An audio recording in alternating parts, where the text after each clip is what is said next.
Welcome, Millhouse family. I'm going to take you through how to put together your braised beef sandwich kit. These are the components that are coming in your braised beef sandwich kit. In the kit, you'll have enough to make 2 sandwiches. So you'll have sliced bread, Monterey Jack, you'll have the braised beef, the red onion jam, the roasted mushrooms, and a little bit of mayo. You'll need at home, to finish this, you'll need a pan. Teflon works best. You can use a griddle, and then a plate is really helpful. If you're using a panini press, that's great. This will kind of act as our press when we're cooking the sandwich in the pan. We'll go ahead and get started. To get started, we'll lay our ingredients out.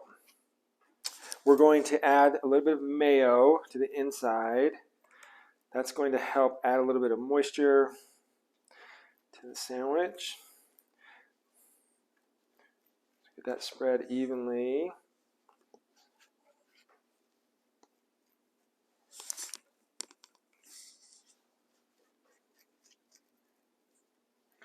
So we've got our mayo down. Then we are going to add the cheese. I want the cheese as close to next to the bread so that it melts and holds everything else together. Then we are going to add our braised beef.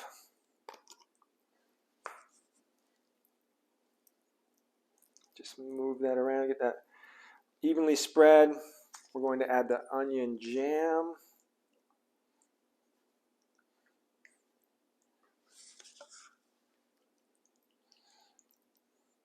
And then last, our mushrooms.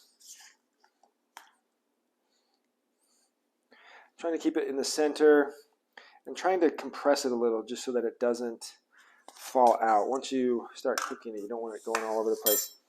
So we'll go ahead, fold that top half over, and then we're going to use some softened butter. This is not in the kit, so you just need some softened butter at home. And we'll spread that on as if we're making a grilled cheese. And we'll just do that first side. We won't worry about the other side yet. So just a nice even layer of butter. And we're ready to start grilling. We've got our pan heating up. We want it on a medium-low heat.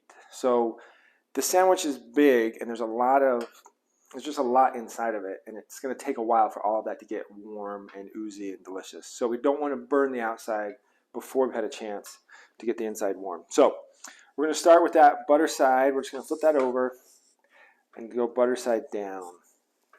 I can see there's a little bit of sizzling in the pan.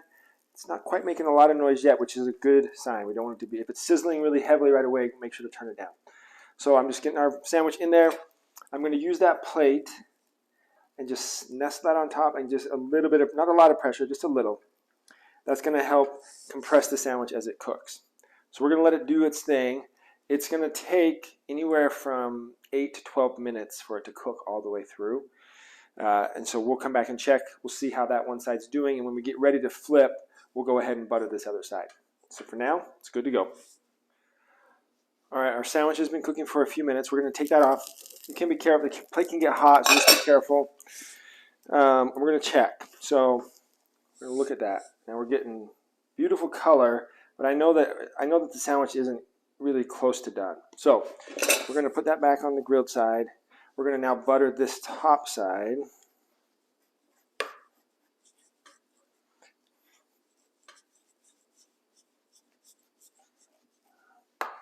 And then we're going to give it a flip. And the plate's going to go back on top. A little bit of pressure. We're going to let it do its thing. Our sandwich has been cooking now for maybe 7 or 8 minutes. I'm going to take the plate off. We're going to look at the bottom side. We're getting great color on the bottom as well. So we're going to flip it one more time and let that other side crisp up. And that will also give the middle more time to heat. So we're going to let it keep cooking another 3-4 minutes. All right, our sandwich has been cooking for between 8 and 12 minutes now. Let's take that plate off. Let's take a look here. Nice and golden brown on each side. Color looks great. We're going to give it a cut. Let's see. Trying to cut right through. It's going to be soft with everything that's in there. And you want to test. Everything should feel really warm to the touch.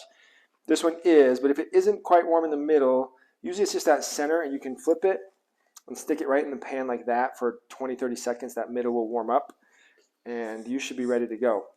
Here's that sandwich. You got the onions coming out. We got the mushrooms, the beef, super juicy. It is an amazing sandwich. Enjoy.